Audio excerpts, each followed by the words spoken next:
Let's get some early bus candidates for 2021, not only from Jamey and Heath today, but also from our listeners. Some very interesting suggestions. And, a lot of people love your two running backs, but Heath Cummings has two of them on his early bus list. I'm Adam Azer with Heath and Jamey. Ben Schrager here as well. And your emails, fantasyfootball@cbsi.com, and your tweets.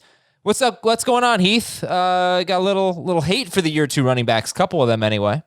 Man, I thought you were going to say, how was your weekend? And it's Tuesday. I was going to tell you that on Saturday, I fired up my new smoker. Nice. And smoked 110 wings. Oh. And still had room on the smoker for more wings. That's great. It was fantastic. And today is Tuesday, and all the wings are gone. How many do you think you ate of the 110? I don't know. Probably somewhere in the neighborhood of 36. Okay. So I've got lots of children. Like a third round pick, 36. I like how you do everything in increments of 12. It's very fantasy football of you. Yeah. What kind of wings? I did 5 different flavors. Just the wood, original, hot, barbecue, and garlic sriracha. Jamey, what would be your pick of those 5? Barbecue. Sorry, dude, I'm taking those. You can have next up. Yeah, but you would only eat like 3 anyway. No, that's ridiculous. I told you I ate 20 wings just Super Bowl, the wood 17 don't have any seasoning at all in them. They just have the smoke, so you can put barbecue sauce on those as well. Okay, I'm not really interested in those. Let's see what the listeners said. I want to start with the listeners. Okay, it's always about what Dave and Jamey and Heath and Chris have to say, but what do the listeners have to say? I said, who are your early bust candidates in 2021? And almost all of the responses so far have been running backs. So that tells you something. And a lot of them were Alvin Kamara. And you guys did not have Alvin Kamara. But the thought, we don't know about Drew Brees right now. He hasn't retired yet. But, Robert said Kamara when his catches dropped to 50 without Drew Brees. And, in the 4 games that Kamara played with Taysom Hill at starting quarterback, he was on pace for 40 catches. He had 7 of his 10 catches in one game, the only game they lost in that stretch. That tells you something as well.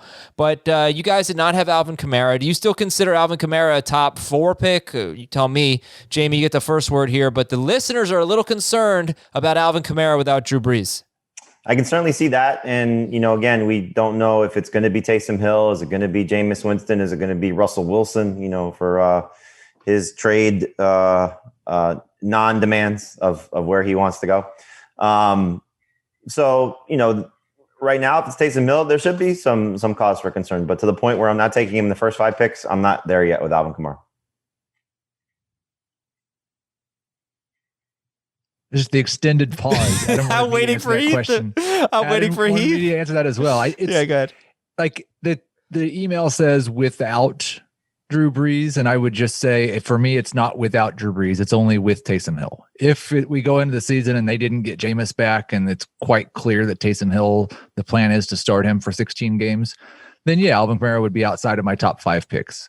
But for right now, there's still enough possibility that either Brees or Winston returns, or they make a trade, that he's still in the top 5.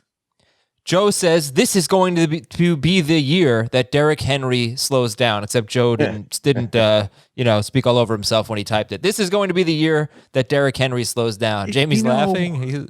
You're not doing that many podcasts this time of year. You don't have to just steal things from last year and paste them into the notes for this year. Tell that to the listeners. This is Joe's suggestion. Yeah, I went down this road last year. Yeah, I'm not going to do it again. He's too good. The only thing I guess you could look at is change in coordinator. Does that hurt him? Is Brian Downing going to be that much different than what Arthur Smith was? Is the system going to change? He's coming from the same team. He's being promoted from tight ends coach. It's just hard to, I think it's just the only thing with Henry right now you have to worry about is maybe the workload now starts to catch up with him. But to avoid him, I don't think you do it. Well, is the new offensive coordinator going to be downing his fantasy value? Yes, that's the timing I needed yesterday. In 2017, he was the offensive coordinator for the Raiders, and he had a 31-year-old Marshawn Lynch that season. He averaged 4.3 yards per carry. He ran for about 800 yards. I don't think there's any comparison to make between what Marshawn Lynch was then and what Derrick Henry is now. All right, David Mendelson says Ezekiel Elliott will be a bust. It's the end of the line. Might as well cleanse your hands now. I think that'll be a popular take, probably. Not that his ADP is going to come out of the first round, but I have already seen drafts where he wasn't drafted in the first round. I still think it's more likely that with Dak and with the offensive line, even 80% of what it was before last year, Elliott bounces back nicely and has a good year. Cool. All right. Lewis says Josh Jacobs will be a bust. Have to draft him high, but won't give you the return you should get from such a high pick. That was the case certainly in 2020. Well, let me see where we're looking at NFBC ADP here. Josh Jacobs is the 14th running back off the board, going 20th overall. Would he be a bust? I mean, going after Cam Akers, DeAndre Swift, and James Robinson.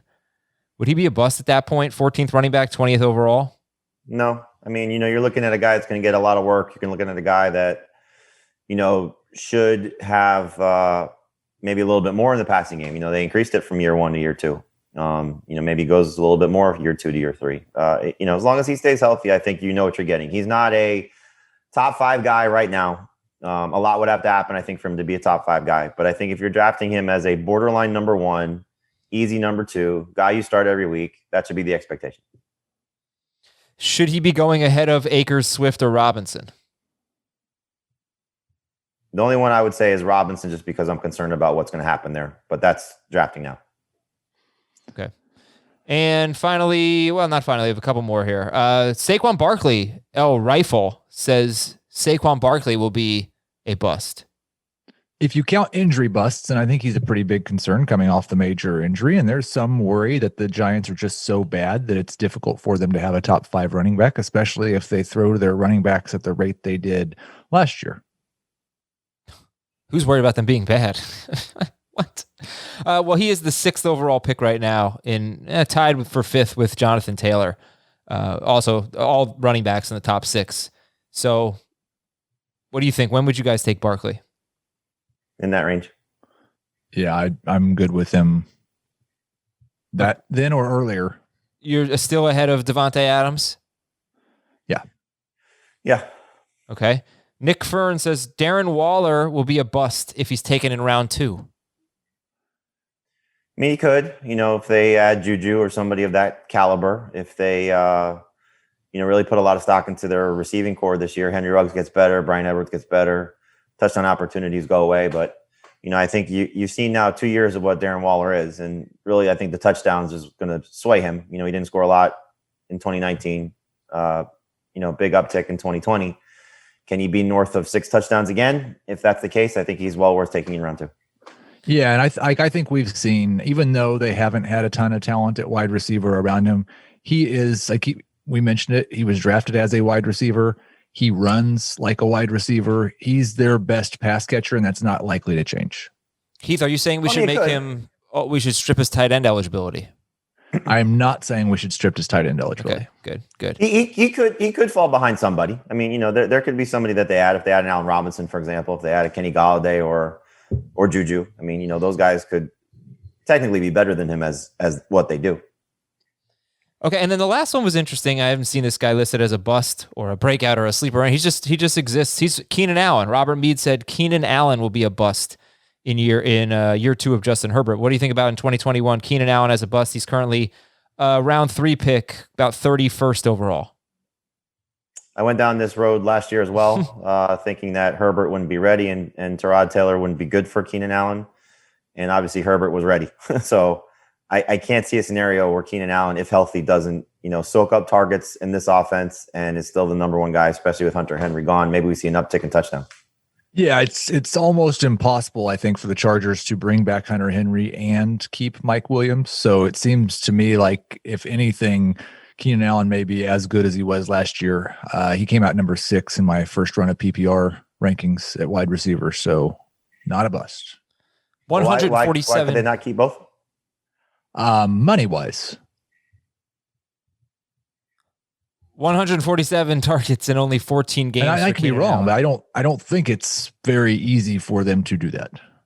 Maybe Henry doesn't get very much money. Well, I mean, they could franchise Henry again if they wanted to. Well, how much is that? It's not worth it, but they can afford to keep both. All right, let's move on. Let's tell you about a couple things that you need to know. First of all, you can listen on your smart speakers to Fantasy Football Today. Say, hey, Google, play the latest episode of the Fantasy Football Today podcast. Or, hey, Alexa, play the latest episode of the Fantasy Football Today podcast. Not hard. Listen to us on your smart speakers. And check out Paramount Plus. This is big. This is live sports, breaking news, and a mountain of entertainment. You can go straight from game day to movie night with Paramount Plus. Stream iconic movies like The Godfather, Indiana Jones, Mission Impossible, new episodes of critically acclaimed original series like Star Trek Picard, The Good Fight, and The Stand. And get this, it's where you can dive into live sports from us, CBS Sports, NFL, March Madness, the Masters, Champions League Soccer. It's all on Paramount Plus, along with hit shows from CBS, Nickelodeon, MTV, BET, Smithsonian, Comedy Central. So it's live sports, it's breaking news, it's a mountain of entertainment. That's Paramount Plus, streaming March 4th. Jamey, if you gave me your biggest early bust, who would it be? Biggest early bust, guy that concerns me. I don't know if he's the biggest early bust, but the guy that concerns me is David Montgomery. I just worry about where he's going to get drafted and what he's going to be able to do with Tariq Cohen back on the field, assuming that Cohen is healthy. Quarterback situation, you still don't know what's going to happen in Chicago. Is there going to be a guy that's prone to throw to both of those guys? But mostly it's what Montgomery did close last season, what the expectation is going to be. I love David Montgomery. I think, he's got a chance to be a very good running back in the NFL and still has a chance to be a great fantasy running back. But if he's getting drafted closer to a number one guy as opposed to still being a quality number two running back, I think that's a mistake. So right now on NFBC ADP is his best ball.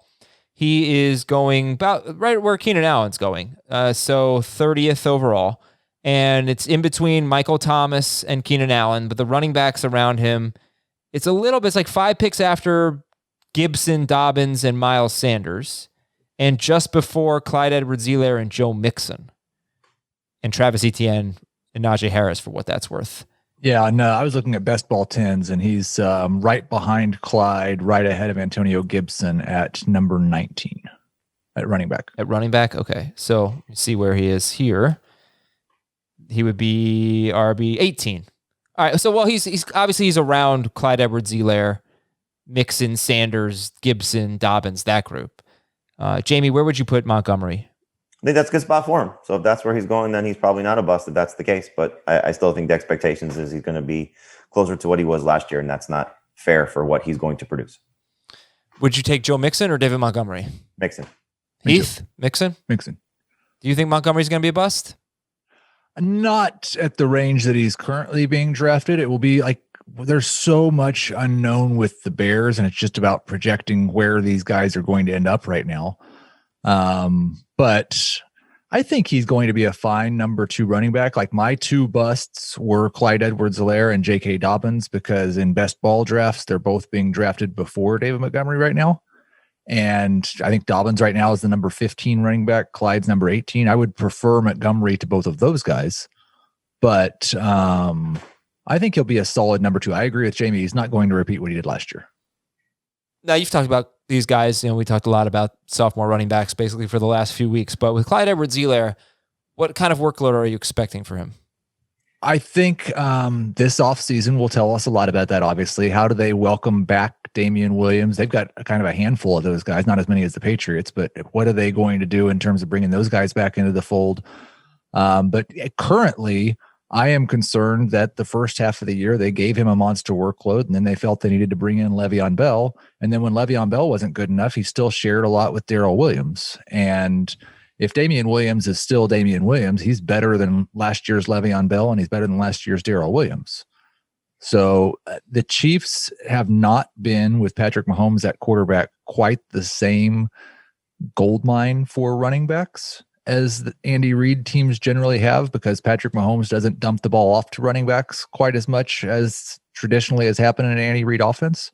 So even if he gets a large percentage of the workload, I don't think he's going to be a 50 catch back or anything like that. Okay, so yeah, he was on a pretty good pace before the Le'Veon Bell trade. After that, not even close, and the offense really changed. Jamey, between Clyde Edwards-Helaire and J.K. Dobbins, who do you think will be Who do you think has more bust potential? Edwards-Helaire. Man, people are really down on Edwards-Helaire. I know he burned a lot of fantasy managers last year, but let's talk about the potential for him to. Let's talk about his best case scenario. All right, let's say what is everything going right for Edwards-Helaire? What does that look like? Damien Williams, end of 2019. He's a top 10 running back. He's top 5 running back.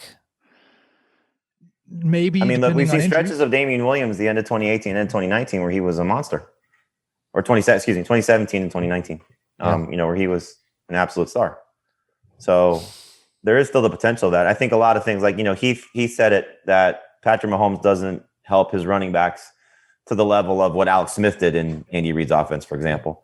But I think the difference is that what you saw from Damien Williams was so many big plays in the passing game. That sort of changes the perception of what he was. So, Edwards-Helaire's skill set coming in, this is, I think, why a lot of people, myself included, were excited about this, was you get a 55 catch guy at LSU going into this offense, knowing that Damien Williams, when he, decided to opt out, was okay. Now maybe he could be a 50 catch guy. And if he was going to be a 50 catch guy with what he should be able to do on the ground, then things should have really exploded for him. Now, to be fair to Edwards-Helaire, this offensive line lost the doctor before the season started, lost Mitchell Schwartz at the middle point of the season. And so 2 key pieces, 2 great players not being there didn't help the run game. And then I think, as Heath pointed out, the concern of, was Edwards-Helaire ready to handle the full-time workload? Did they want to bring in, Le'Veon Bell because of what Le'Veon Bell's past was? It's not like they were taking in, bum off the street. They were taking in, former all-pro running back. So it wasn't a bad move by the Chiefs, but maybe it stunted Edwards-Helaire's growth. Helaire's growth. Yeah, but did it? That's the thing. It's like Le'Veon Bell went there, and then we found out later he went there because he didn't want a full workload. He went there to play a kind of a bit part and try to win a Super Bowl. And I mean, before this was Clyde Edwards-Helaire's pace before Le'Veon Bell got there. 285 carries, 56 catches, and 1,800 total yards, 1,819 total yards, but only 3 touchdowns. So he was kind of a monster. That's the thing. I know I've brought this up before, but he was a monster really before Bell got there. And then when Bell got there, it's not like Bell was getting a ton of work. It's just neither guy was getting a ton of work. They just started throwing the ball 40 times a game. That's what I'm saying. It stunted his growth, of what he could be. It's not just also what we see in the games. It's taking practice reps away from a young kid that didn't have any offseason. So those things matter. Okay, so let's say Aaron Jones is out of Green Bay. Who are you liking better, A.J. Dillon or Clyde Edwards-Helaire? Edwards-Helaire right now, but again, we have to see what Damien Williams does. I'll take Clyde in PPR and Dillon in none. Okay, so those are some of the busts we'll talk about. With Dobbins, because you mentioned him in comparison to Edwards-Helaire, I think J.K. Dobbins is supremely talented. It's just that situation in Baltimore, it's kind of what we say about Buffalo, only a little bit more limited because they're not going to throw their running backs very much. And we're just hoping that at some point they decide to give a running back more than a third of the carries, or rush attempts, but they just haven't. There is hope for J.K. Dobbins. And I do agree that Edwards-Helaire is more likely to bust, but in the current roles that the Ravens have established the past 3 years, I don't see how Dobbins could be a top 15 back in full PPR. Well, I mean, the numbers bear out that he can be, though, because if you just look going back to 2019, they've had 23 times where a running back has had at least 13 carries, and the average for those games for that running back has been 14.7 points. And if you just put that number into 2020, that's the number 15 running back. So is he going to be a top 10 guy in this current situation? Probably not. But can he be in the top 15 range? I think that's safe if his role is what it is. And if you just look at over his last 5 games in the regular season, he averaged 16.2 PPR points per game and had 3 games with at least 13 carries. So half of those games, which is basically what, the numbers tell you. So, if you're just going by the track record with Lamar Jackson, that running back, which is going to be him over Gus Edwards, Edwards is going to have a role, but Dobbins should be the lead guy, which is what Mark Ingram was in 2019. Hopefully those numbers are somewhat similar.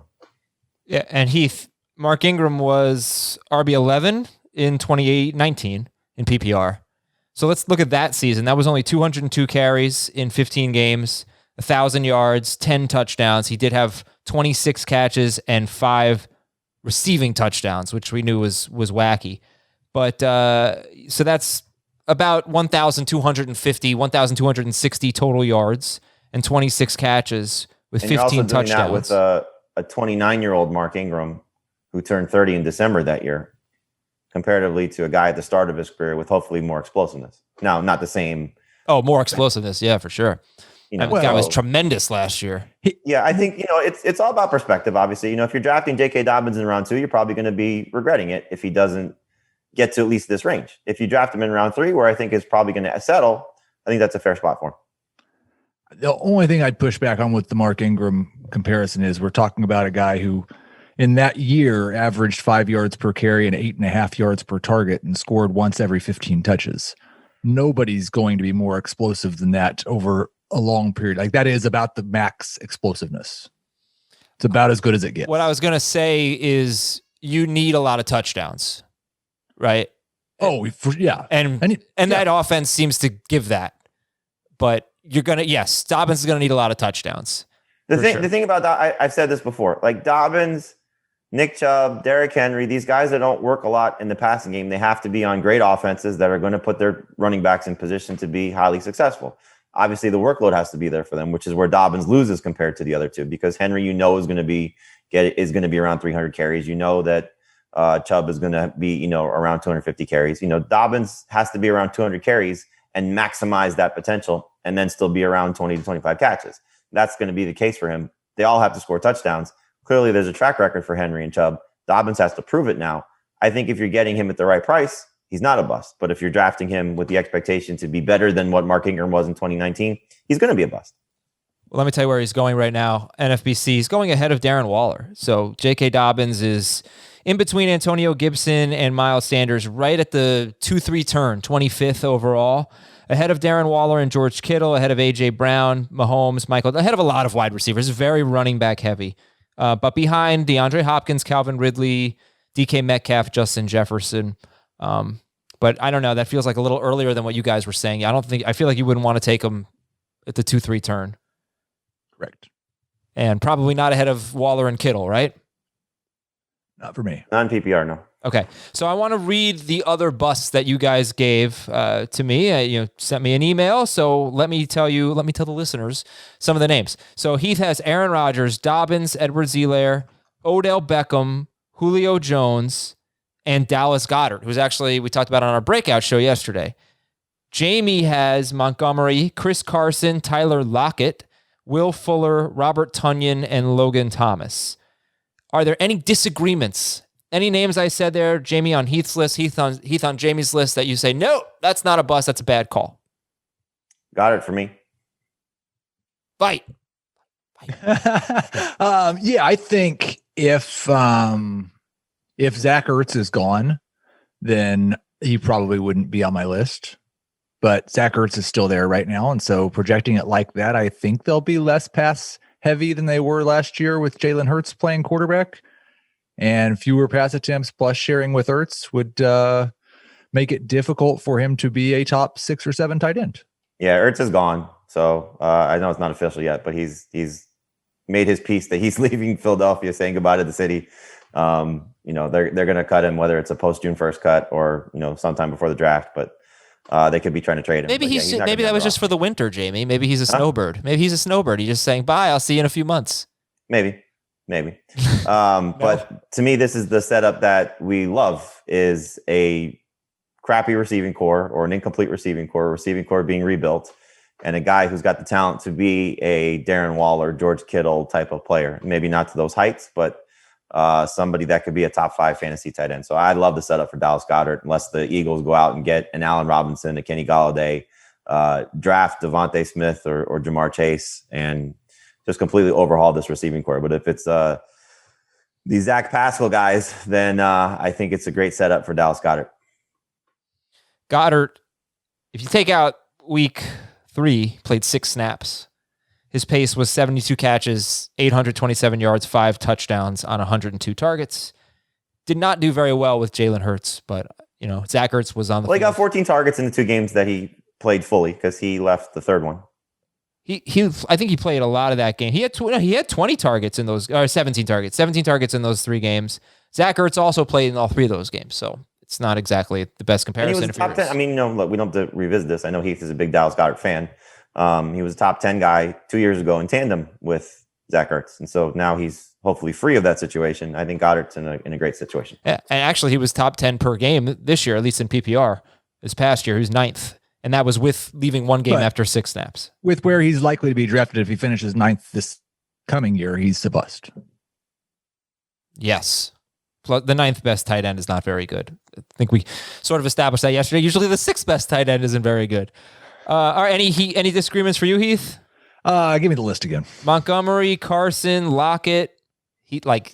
Nobody's allowed to say anything bad about Tyler Lockett with Heath around. Will Fuller, Robert Tonyan, Logan Thomas. Most of those guys I agree entirely with. I'm not going to call Tyler Lockett a bust. He's going to have most likely a frustrating year. He might be a little bit Amari Cooper or Brandon Cooks-ish, but I still think unless Russell Wilson gets traded, and again, Seattle would have to eat a ton of money. Maybe they do, and then I'd change my tune. But as long as Russell Wilson's there, I think Tyler Lockett's going to be a top 20 wide receiver. Jamey, why is he on your bust list? Well, I think it's pretty clear what Seattle wants to be. I mean, there's been enough written about it and talked about it and why Russell Wilson wants out. And so once they went to this more ground and pound offense is where Tyler Lockett became frustrating. So I don't think in what they want to be, if that plays itself out, and obviously what they do at the running back position and keeping Russell Wilson is a huge factor. But if Wilson's there, and it's now a battle of wills of Pete Carroll versus Russell Wilson and what the running attack is going to look like, I don't think Tyler Lockett is going to be a top 20 wide receiver. Where is he being drafted on NFBC, Adam? About 60th. I've got him 19th at wide receiver and 71st in best ball 10s. Okay, which 64th. Is like the best place to draft Tyler Lockett. You never have to decide when to start. Yeah, best ball, he's perfect. 26, wide receiver 26 on NFC right now. After Galladay, Moore, Cup, right before Claypool. Yeah. So tell me who being taken ahead of him, Heath, you would prefer Tyler Lockett to. I don't have the list that I'll read them. Do. Okay, well, I'll read you this list. So Thielen, Ayuk, Galladay. I would rather have Tyler Lockett than Adam Thielen. Ayuk. I'd rather have Thielen. Or I'd rather have Lockett than Ayuk. Galladay. Who knows? Yeah. All right. We'll wait and see. DJ Moore. I'd rather have Lockett than Moore. Cooper Kupp. I'd rather have Lockett than Kupp. So all of them. Okay, then let's go a little further. T. Higgins. I think that's the right range. Okay. So Amari Cooper, CeeDee Lamb, T. Higgins are 18, 19, 20 here. Yeah. Okay. Yeah, this is something I wanted to point out, though. It's been a while since Seattle has been truly ground and pound. They're usually, 18th-ish or so in pass attempts. They're not, I'm going to get the exact numbers here. They're not, leading the NFL in rush attempts. They're not that kind of team, MC. So pass attempts per game. Crap. All right, I'll find it. And I think the other thing is, one thing I've not factored in that could happen is that DK Metcalf could actually start getting 25, 26, 27% of the targets, and that would be a problem for Tyler Lockett. I don't know that people recognize the fact that even last year when Metcalf broke out, Tyler Lockett still had 3 more targets than DK Metcalf. Yes, he did. And he had 100 catches also, which is wild. That's just not what you used to expect from Tyler Lockett. And he's been a top 16 wide receiver in both formats 3 straight years. So anyway, what I'm trying to find is I've messed this up and I apologize for that. But okay. Pass attempts per game rank last 6 seasons. 28th, 18th, 16th, 32nd, 23rd, and 17th. So 3 years ago, they were last in pass attempts. But usually, 4 of the last 5 years, they've been 18th, 16th, 23rd, 17th. So I don't know that they're going to go to being one of the lowest pass volume offenses. I think they'll be, around 20th, something like that. What year was it? 2018. They made the playoffs. They lost the first round. That was the Chris Carson year. That was Carson's hurt. first good year. But even were they in the upper half of the league last year? They were 17th, but it does split into the first 8 games and the last 8 games. I think Wilson threw a lot. Wilson threw 32.6 times in the last 8 games of the year, and that's when everything went downhill for the passing game. And Wilson wasn't as good, and Lockett wasn't as good. I mean, Lockett still got enough targets in that stretch, but he wasn't nearly as good. So his last 9 games. Or his last 10 games, including week 17, which was a 2-touchdown game, he had 55 catches for 512 yards on 74 targets. That's 118 target pace and only 819 yards. So it wasn't even like he wasn't getting thrown to. It just wasn't nearly as good. But neither was Wilson. And it's been 2 years in a row. Wilson's been amazing. Lockett's been one of the best wide receivers in fantasy. Wilson struggled down the stretch. Lockett struggled down the stretch. Maybe Wilson will be gone. Makes me nervous too. What about Metcalf? Does Metcalf make you nervous? See, I think DK Metcalf is ascending. Like he's to the point where, like I think he said, you're going to see an increase in targets for him. But I think Tyler Lockett's more likely to finish as a top 20 wide receiver like he's being drafted than DK Metcalf as a top 5 wide receiver like he's being drafted. Final thought, Jamey? I think that's fair. I mean, it's a lot harder to be in the top 5. Yeah, it is. Top 20, so. I'm just saying, if we're going to pick on a Seahawks receiver, let's call DK Metcalf a bust.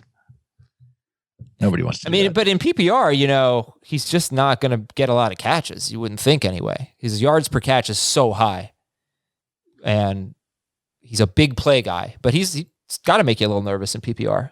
And if Russell Wilson gets traded, it's going to be that'd be awful. All bets are off. Unless he's traded to Dallas for Dak. Yeah, that'd be fun. Man, it's gonna get fun, and hopefully it's gonna get fun soon. All right, let's go through some news and notes, and we'll finish up with the rest of the busts and some emails. fantasyfootball@cbsi.com. Arizona signed J.J. Watt to a 2-year, $31 million deal with $23 million guaranteed, according to Adam Schefter. He's played 16 games 2 of the last 3 seasons. Only 5 sacks last year, but he ranked very high in ESPN's pass rush win rate metric. There are a lot of different metrics. He was better than the 5 sacks, put it that way. And also ESPN saying that last season, Watt was double-teamed as an edge rusher 30% of the time. That was the most in the NFL. So you got to figure playing across or on the other side of the line from Chandler Jones is going to help. Chandler Jones played only 5 games last year with a biceps injury left. He missed the rest of the season, but they're going to be good. And they were 6-3 before Kyler Murray re-aggravated his injury, which apparently he hurt against the Dolphins 2 weeks before that Seahawks game. So who do you guys think, as of right now, will win the NFC West? As of right now? Yeah. So Russell Wilson's on Seattle? Yes. And San Francisco is fully healthy? Well, no, I'm not going to tell you that Russell Wilson's staying on Seattle. I'm going to say, as of right now, who do you think is going to win the NFC West? You have to make your own predictions. Now he's on Seattle. But you have to make your own predictions about what will happen. The Rams. I will take a healthy 49ers team. Okay. So right now, I did a Twitter poll. The Rams have 53% of the vote. Arizona's second, 23.4%. San Francisco, 16%. Seattle last, 8%. And they won the division last year. That's people taking to Russell Wilson being traded. Mm-hmm. Has to be. Yeah, you'd think so. Okay, Kansas City hopes to re-sign Sammy Watkins. We'll check on that. Yeah, I don't know. They like him. I hope they don't. Who would have more value? Do you think Sammy Watkins has fantasy value to be salvaged if he's in a better situation than being on the best offense in football? No, I mean, you kind of see who he is. Ever since Buffalo, he's had, some flashes of greatness at times. There was a stretch with the Rams. There was a stretch with Kansas City, but he can't stay healthy and he can't produce at a high level. We're going to take a break. When we come back, why is Aaron Rodgers a bust? We'll talk about that and a lot more on Fantasy Football Today. All right, Heath, we're putting you on the spot. You have Aaron Rodgers as an early bust. Is he going too high, and who would you take that's going after him? Who would you take before Aaron Rodgers? Well, This is one where I stepped in it last year and called Aaron Rodgers a bust, but I'm going to go back to it because I learned nothing. He was awesome, but some of the concerns that we had going into last year actually came true. We were worried about them cutting way back on pass attempts and being more of a run first offense. He only threw 526 passes. Now, it didn't matter because he had one of the best years of his career. He had a 9.1% touchdown rate, which is 3 points higher than his career average. And his career average is the second highest in NFL history.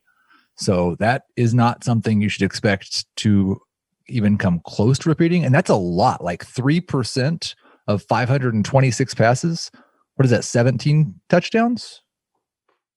I can tell you that if he had been at his career touchdown rate, he would have been the number 10 quarterback in fantasy. Ninth and 6 point, 10th and 4 point. That would have been 33 touchdown passes.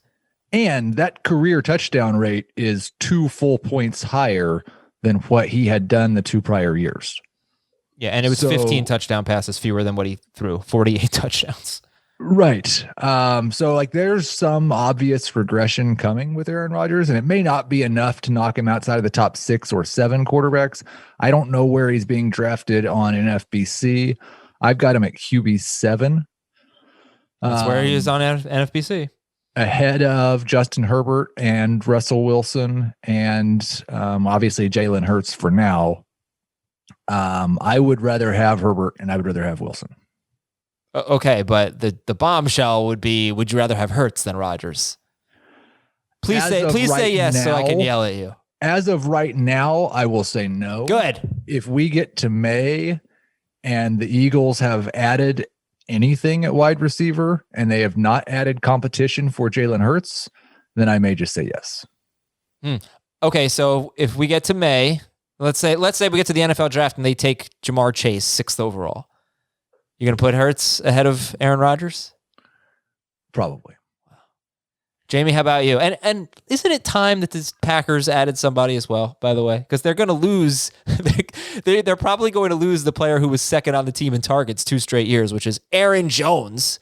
So they should probably add someone. Aaron Jones isn't the biggest loss for me if it happens. It's more Corey Lindsley, their center. If they lose him and David Bakhtiari is not ready for the start of the season coming off the torn ACL, that's 2 big pieces on that offensive line. And we saw what happened to Rodgers in the playoff loss against Tampa. Now, obviously, they're not going to face a defensive line like that where he's going to get hit. But if that happens more times than not, he's going to be in trouble. And so I do think that Rodgers has bust potential. He'll be a bust for me as well in my first run of the column.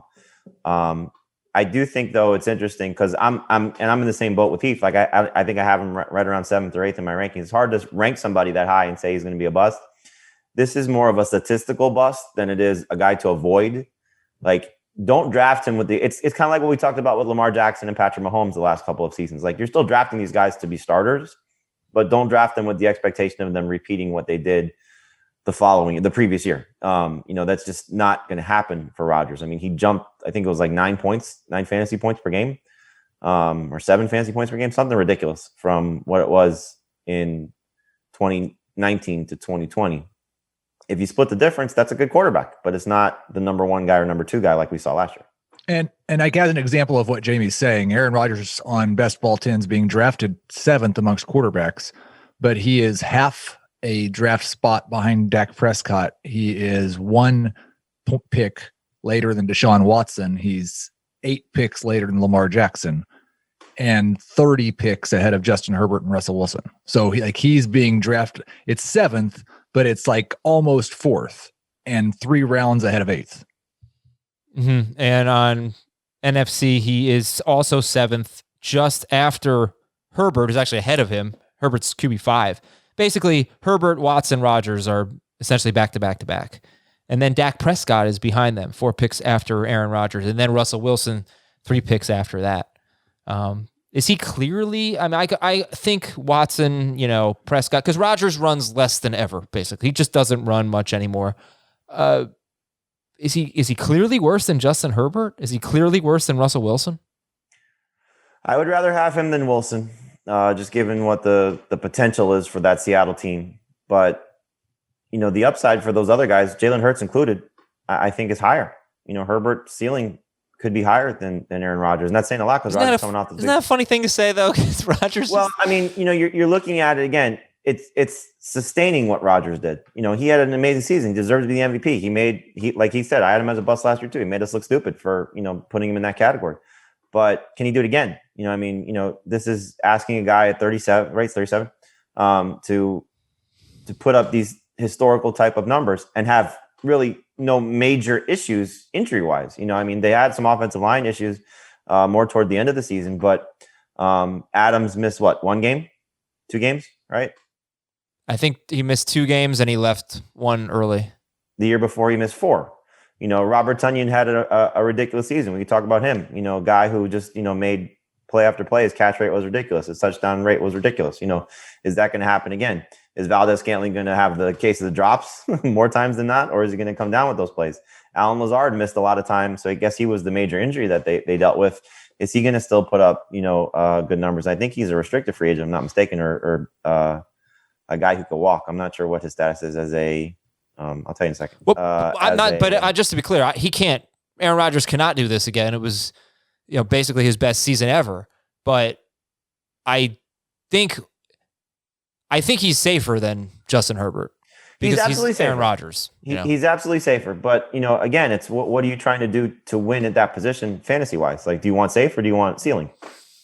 No. And part of the reason why Rodgers was so great last year was where you got him. Absolutely. Yeah. Okay. Let's go to another bust then. Let's go to one for Jamey here. Lazard isn't. I'm sorry. He's an exclusive rights free agent, so they can just tender him and then match any offer. Talked about David Montgomery. Talked about Tyler Lockett. Robert Tonyan, I assume, just Aaron Rodgers is going to regress. Tunyan's going to regress. Yes. Okay. So how about Will Fuller? He was on a per game basis 6th in non-PPR, 8th in PPR. He was incredible, and he had 8 touchdowns in 11 games, on pace for nearly 1,300 yards and 12 touchdowns. So, yeah, where are you at on Will Fuller right now? And obviously, the quarterback question looms, the team question looms over him. There's a lot of things. Obviously, if he changes teams, if he loses Watson, those things factor into play. But as I told you on Fantasy Football Today in 5, I always get concerned when guys go into contract years that have injury risks or injury history. And then they magically stay healthy for that season.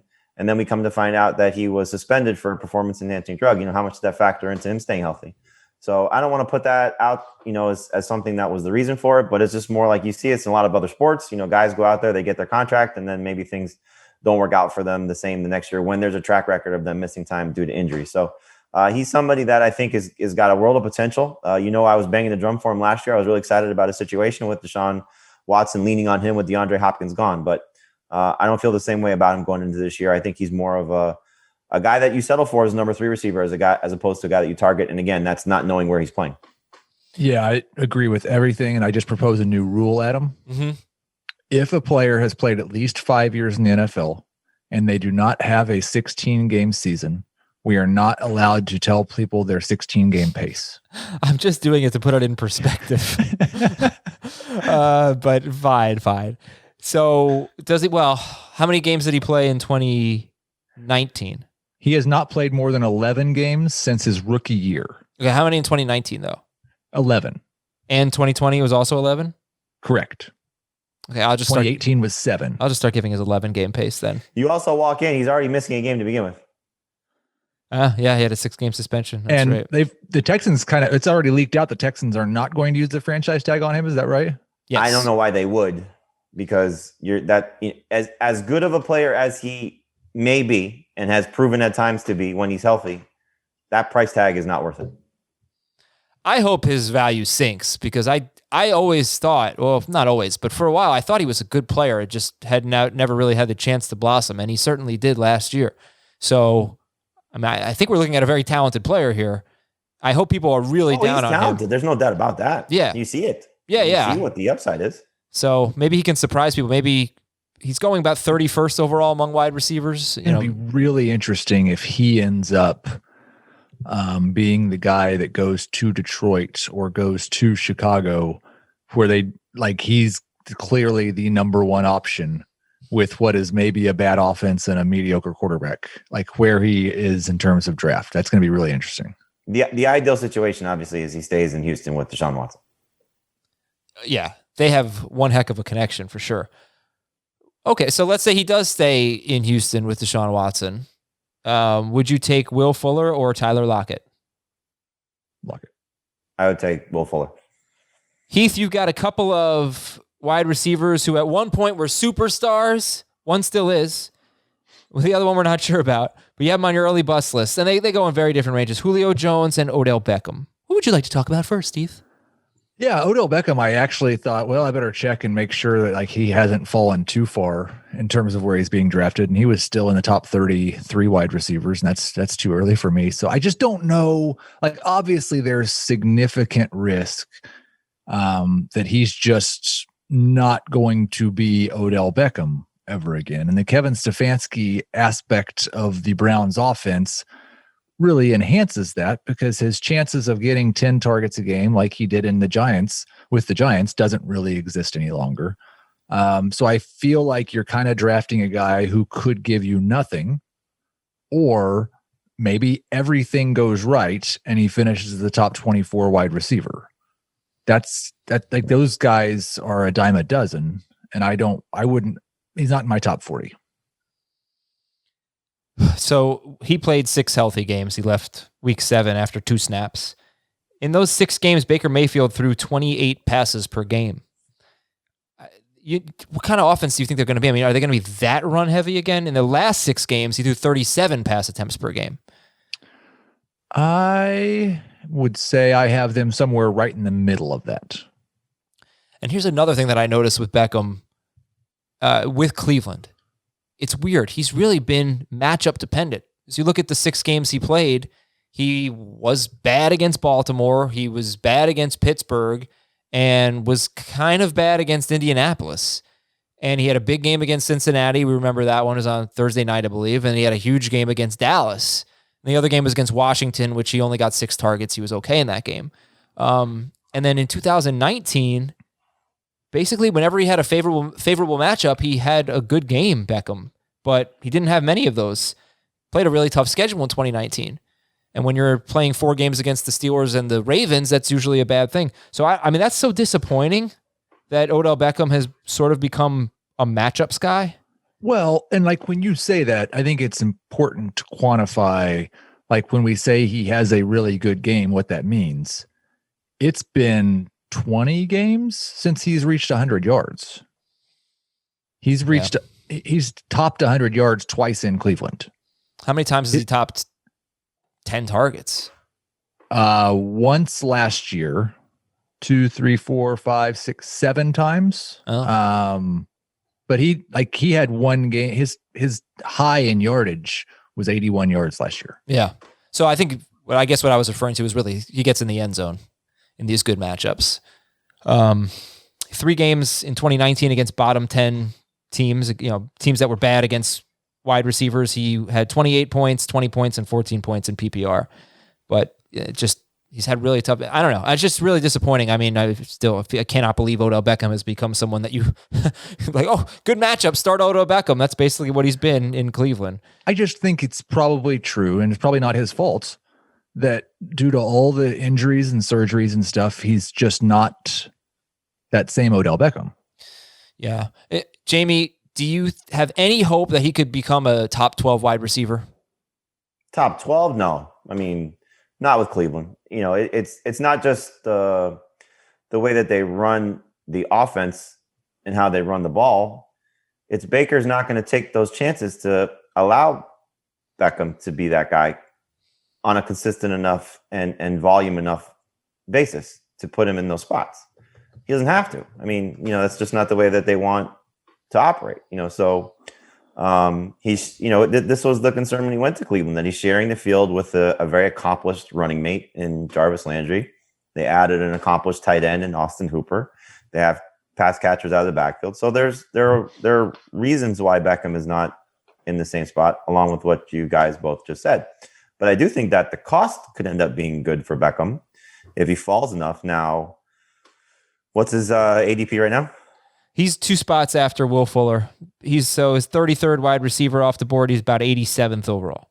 Yeah, I mean, to me, that's perfect. I don't have a problem taking a chance on him there, because if he does bounce back to any semblance of even what he was in those 6 games, he's going to reward you. Okay. Why Julio Jones, Heath? I'm pretty worried about, and I know that Arthur Smith does not have Derrick Henry in Atlanta. I don't think he's going to come anywhere close to Dirk Cutter's total number of pass attempts. There's already been talk about how they want to get Hayden Hurst a little more involved, and I don't really buy that. But I don't think Hayden Hurst's involvement's going to go down. Calvin Ridley's involvement's not going to go down, and I do expect they may throw the ball 100 fewer times this year. And that sounds like absurd. So, but so where do you have one of the most pass-heavy coordinators in recent history, and Arthur Smith, which maybe he just goes the complete opposite direction, but there's nothing to suggest that. Does this matter to you? 2016, Matt Ryan threw 434 passes. That's very low. And he was top 6. He was a top 6 wide receiver. He had 1,400 yards, 6 touchdowns. 2017, Matt Ryan threw 529 pass attempts. Very, very low. And he was, on a per game basis, he was number 9 in non-PPR, number 10 in PPR. He had only 3 touchdowns, but he had another 1,400-yard season. So, of course, I think back then Mohamed Sanu was their number 2 receiver, not Calvin Ridley, who might be their number 1, who knows. But he has shown that he can be a top 10 wide receiver, Julio Jones, with Matt Ryan throwing about 530 times. He's 5 years younger then, though. Yes, yeah. But last year was arguably his best year. I mean, he was so good last year. It was awesome. Again, I think it comes down to price. Where'd he go in our draft? Round 3? That I can look up. He in NFC, he's wide receiver 16. He's after Deontay Johnson, Chris Godwin, and Robert Woods. Give me that all day. If he's wide receiver 16? Yeah. Well, you think he should go ahead of those 3? Julio Jones ahead of Deontay Johnson, Chris Godwin, and Robert Woods? Easily. I think he should go ahead of Deontay Johnson. Not Godwin and Woods. Not Godwin and Woods. What about Mike Evans, Allen Robinson? Well, I mean, Robinson, there's still a lot to be determined, but I would prefer Evans. I mean, especially if Godwin's gone, then Evans in a great spot. What about Terry McLaurin? I prefer McLaurin. It's close. I think you're pretty down on Julio Jones. That's we're doing the bus show, right? Yeah. Oh yeah, that's what this is. All right, Jamey, let's get one more from you. You can pick Chris Carson or Logan Thomas. I mean, Carson obviously is more interesting. It depends on where he's going to play. If he stays in Seattle, then I'll take him off this list. If he signs with Atlanta or the Jets or a team that's going to give him a featured opportunity, I'll take him off this list. But I just don't know, if he doesn't end up in the right spot, that he's going to be a good fantasy option. So I'm concerned about a guy who needs volume to be successful, and I don't know if he's going to get that. Yeah, he feels like somebody who could end up on like signing with a team, and then they draft somebody in the 3rd round, and he's like a very good running back for the first month of the season, and one injury, and all of a sudden the rookie's a star. It does feel that way, yeah. I do feel like people count Chris Carson out a lot, and he's always been good. And last year he showed his chops in the passing game, and he's been a top 16, just like Tyler Lockett. He's great. Tyler Lockett, 3 straight years as a top 16 receiver. Same thing for Chris Carson, 3 straight years as a top 16 running back. I hope Chris Carson gets a good opportunity. I'm just concerned that he won't. And I gotta say, the Chris Carson being that good, I really feel like the Seattle offensive line has been unfairly maligned with all this Russell Wilson stuff. I'm talking about getting sacked so much. It's pretty interesting depending on, which kind of metrics you want to look at, because the advanced metrics would say that a lot of Russell Wilson's sacks have been his fault. And your eyes tell you that too, because you see him run all over the field trying to extend plays. So I thought it was really... He acknowledges that, though. I mean, does he, though? Because he says he's tired of getting hit, and yet he wants to throw more. So what is he actually acknowledging? I mean, there's getting hit a record amount of times, and then there's getting hit for holding the ball too long. Like, you could hold the ball too long and still take sacks, but not be sacked a record amount of times over the course of your career. A record amount of times, but he's played so many games during that stretch that people were talking about, him... How many players have actually played as much as him during that stretch? Not that many. I think it's a combination of a couple of things, the way I understand it, and I could be wrong, but And it's like goes back to what DK Metcalf and Tyler Lockett have said about other teams know our plays, other teams know what we're doing. That the plays are so much designed around Tyler Lockett and or DK Metcalf going deep and Russell Wilson waiting until they're open. Maybe Russell Wilson would just like a little better play design on getting some guys open so he doesn't have to hold the ball as long. I mean, okay, that could certainly work, and hopefully no offensive coordinator will give him that. Boy, I wonder how we would look at Lockett and Metcalf if they actually got a third option that was halfway decent. They haven't had a 60-target player as their number 3 guy 3 straight years. Maybe. Well, Disley, here we go. Yeah, maybe. So, all right, let's read some emails. fantasyfootball@cbsi.com. This is from Dan. He says, Dear Hull, McInnes, Dimitra, and Shanahan. Like those are Detroit Red Wings? What do you think? Sure. Hull, McInnes, Dimitra, and Shanahan. I feel like I'm right about this. Dynasty League with contracts has a max contract of 4 to 5 years, depending on draft position. Would you lean more towards running back instead of wide receiver in the rookie draft because you can't hold on to a player for more than 5 years? I mean, if you're just in a vacuum, best player available. Oh, God, I suck. It's the St. Louis Blues. I feel like Heath should have known that, by the way. In fact, 100% Heath should have known that. St. Louis Blues? Yeah, it's in the Midwest. You should know everything about the Midwest sports. Hull, McInnes, Dimitra, and Shanahan. I was thinking about NFL coaches. Why would you think that? Shanahan. Or did you? Yeah, but this is not a football show. Sorry, Jamie, what were you saying? You're just talking about in a vacuum, best player available? Well, people have the theory in dynasty leagues that you draft wide receivers ahead of running backs because of shelf life. But if you can only keep a guy for a maximum of 5 years, is that off the table? Should you prefer running backs in that case? Rookie draft. I guess it just depends on what you need. I wouldn't necessarily factor in longevity in as much. Yes. But I mean, if you get 5 years out of any player, you should be thrilled about that. 5 years of greatness. I think I answered this in a Dynasty mailbag a week or two ago. Yeah, I would push the running backs up a little bit on my rookie board. Okay, this is from Frank. I just started a Superflex slow email salary cap draft. This is my first one. It's $1,000 per team. What should I be looking to spend on players? It's Dynasty, and you choose the contract length of the players that you win. So how do you think Frank should spread his $1,000 around? Some to Heath, some to you, some to me. I'll take it. Yeah, I'll give you my Venmo. Yeah, after the show. I would probably say not very much on quarterback, because every time we do one of these salary cap drafts, we get to the end and there's 17 quarterbacks left that you can get for $1. It won't be $1 in $1,000 league. I would try to go get a couple of top 12 wide receivers and a really good running back and fill in around them. Okay, works. Good luck, Frank. Thanks, everybody, for listening. We will talk to you on Thursday. And make sure you're checking out Fantasy Football Today in 5 and Fantasy Baseball Today in 5. Have a good one. See ya. Want more of the Fantasy Football Today podcast and nonstop year-round fantasy advice? It's simple. Hit the subscribe button and hang with us all throughout the year.